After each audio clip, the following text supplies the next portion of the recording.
Bizning kunimda parkka keldik, piknik parkiga. Jiydalar bor ekan bu yerda.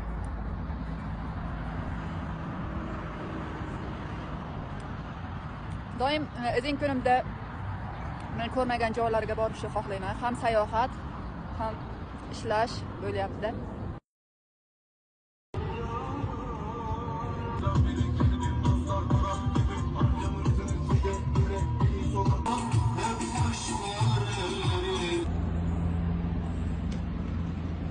Ay arılar.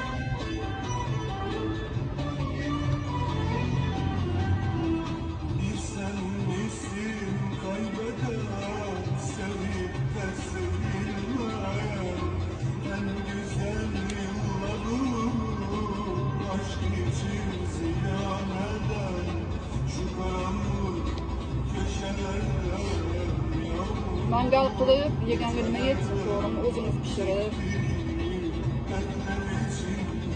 muzgani qo'yib,